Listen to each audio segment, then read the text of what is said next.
Сәлем достар, бүгін сіздермен қара қарақаттың пайдасы туралы айтамыз. Парақшаға тіркеліп, лайк басып, видеоның астына комментарий қалдырып, сұрақтарыңызды қойып отырыңыздар. Біреу жаңа піскен қара жидектер дененің аскорбин қышқылына деген табиғи қажеттілігін толтыра алады. Бұл өнімнің пайдасы мен зияны біздің ата-бабаларымыз үшін белгілі болады. Жидектер өте жиі көптеген аурулардың алдын алу және емдеу үшін халықтық медицинада пайдаланылады. Қара қарақаттың құрамында 85% су, 1% ақуыз, 8% көмірсулар, 3% өзек, органикалық қышқылдар К, Е, Б, В2, ПП, С, А дәрумендері, каротин, калий, кальций, магний, фосфор, темір және микроэлементтер бар. Сонымен қатар глюкоза мен фруктозаға бай.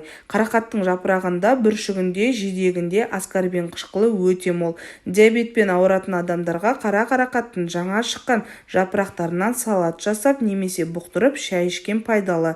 Қара қарақаттан жасалған қайнатпа суық тигенде дене қызуын басуға, бронхитті жөтелді емдеуге пайдасы мол. Сонымен қатар адам ағзасына ауыр металдардан, токсиндер мен шлактардан тазартады. Қара қарақат жемісін табиғи қалпында жеген пайдалы. Кептірілген қара қарақаттан қайнатпа жасап, қыста тұмау кезінде ішеді. Медицинада жапырағы, жемісі және сабағы қолданылады. Сонымен қатар қара қарақаттың тосап сусын шырын алады. Кондитерлік өнімдер жасағанда пайдаланылады. Көкөністер мен саңырау құлақтарды тұздағанда жағымды иіс пен дәм беру үшін қара қарақаттың жапырақтарын қосады. Қара қарақат аскорбин қышқылының құрам бойынша жидек дақылдарының арасында көшбасшысы болып табылады. Жидекті ерекше қышқыл дәмімен ерекше хош иісі үшін көпшілік жақсы көреді. Қарақаттың пайдалы қасиеттер және қолдануға қарсы көрсеткіштері өзара байланысты. Жеміс құрамындағы элементтермен адам ағзасына белсенді әсер етеді. Ақпарат бөліскен Адам ән тағам каналы. Денсаулықтарыңыз мықты болсын.